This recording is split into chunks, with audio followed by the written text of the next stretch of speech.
உங்களுக்கு makeup artist ஆகணும்னு ஆசை, ஆனா நீங்க வந்து ஒர்க் பண்ணிருக்கீங்க, உங்களுக்கு டைம் இல்ல அப்படின்னு ஒரு நிறைய பேருக்கு வந்து அந்த சிச்சுவேஷன் இருக்கும். ஓகே, எனக்கும் அப்படிதான். எனக்கு மேக்கப் ஆர்டிஸ்ட் வந்து என்னோட ஒரு பேஷனா, ஒரு ஆசையா, எப்படியாவது கத்துக்கணும்னு ஒரு ஆசை. ஆனா என்னோட ப்ரொஃபஷன் வேற, நான் ஒர்க் பண்ணிட்டு இருக்கேன். ஆனாலுமே வந்துட்டு ஒரு கம்மி டைம்ல நம்மளுக்கு நம்மளுக்கு ஏத்த மாதிரி ஒரு டைம்ல வந்து என்னோட ஃப்ரெண்டு ராகினி அவகிட்ட தான் வந்து நான் மேக்கப் கத்துக்கிட்டேன். ஸோ அவ வந்து என்னன்னா நம்மளுக்கு என்ன டைம் கன்வீனியன்ட்டோ அந்த டைம்லேயே வந்துட்டு சொல்லி தருது. ப்ராடக்ட் நாலேஜாக இருக்கும், என்ன ப்ராடக்ட் வாங்கணும், அதுக்கப்புறமா ரிசப்ஷன் லுக், பிரைடல் லுக் எல்லாமே வந்து அந்த டைம்லேயே கவர் பண்ணா. அண்ட் தென் அதுலேயே வந்துட்டு ஹேர் ஸ்டைலிஸ்ட் பண்ணுறது. ஜஸ்ட் நான் வந்து பார்த்தீங்கன்னா 4 டேஸாக தான் வரேன். இந்த 4th டே வந்து போர்ட்ஃபோலியோ வந்து நான் பண்ணேன்.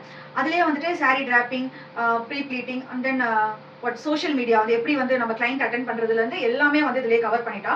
ஸோ ரொம்ப ஃப்ரெண்ட்லியான ஒரு டீச்சர், மேக்கப் ஆர்டிஸ்ட் டீச்சர். அது உங்களுக்கு என்ன டவுட்டாக இருந்தாலுமே வந்து எப்போ வேணால் வந்து கால் பண்ணி அந்த உங்களுக்கு ஒரு ஃப்ரெண்ட்லியாக இருக்கும். எந்த ஒரு இது தயக்கமோ பயமோ இல்லை, நீங்கள் வந்து ஃப்ரீயாக ஈஸியாக கற்றுக்கலாம். தேங்க்யூ.